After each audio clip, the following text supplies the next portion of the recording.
Bali, ito po yung brother kumpal po natin. Ito po mga boss madam, napakadali lang po ito gamitin. Unahin po natin dito sa bobbin case. Una po, i-open natin to, tapos open po natin to. Tatanggalin po natin yung bobbin case natin. Pagkatapos, dito po natin siya lalagay.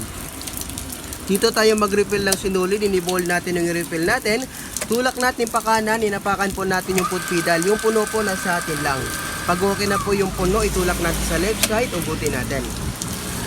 Sa paglalagay po nito, kahit baliktaran, basta po may dam po natin dito sa kanal. Pagilayin po natin, napaka-smooth. Tapos, ilalagay na lang po natin siya ng maayos. Yan. Sa paglalagay naman po ng sinulid, walang problema dahil may guide naman po siya. Una po, dito po natin siya ilalagay. Tapos, daan po natin dito. Tapos, number 1. 2, tension adjustment. 3, U-turn. 4, dito po sa teacup. Tapos, once na may sabit natin sa teacup, dire-diretso po pababa. Bali, ang pagsuot po ng sinulid po sa needle, paarap, ang labas sa likod. And pagkatapos, kukunin natin yung sinulid, ikutin natin to isa, dalawa.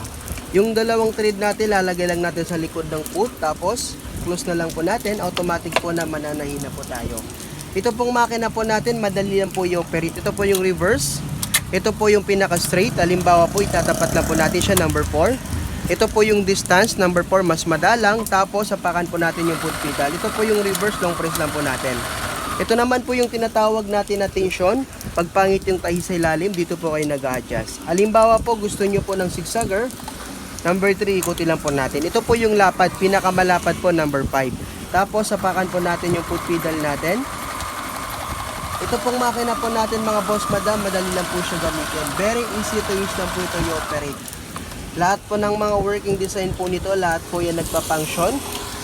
Mga piping, number 8, iikutin lang po natin to. Ayan, tatapat lang po natin siya. Tapos ito po yung lapad para po gusto niyo ng mas malapad. Ayan, napakadali lang po gamitin ito pong makina po natin. Yung bilis naman po, nasa gumagamit naman po yan. Pang piping, tapos pang aging, number 9, tatapat lang natin. Ayan po yung mga tahi po natin, makita nyo po, napakaganda po. Lahat po ng mga design po nito, lahat po nagpa-function. Dahil ito pong makina po natin, pang all araw na po siya. Lahat po ng mga working design po nito, lahat po gumagana. Brother kumpal po ito pong makina po natin. Very easy to use lang po ito i-operate. Pwede po ito sa mga baguan at saka pwede po ito sa mga biyasa. Ayan po, napakaganda po. Back to normal, straight, lalagay lang po natin number 4. Ayan. Ito pong makina po natin, 110 volts, always gamitin lang po natin ang ating transformer.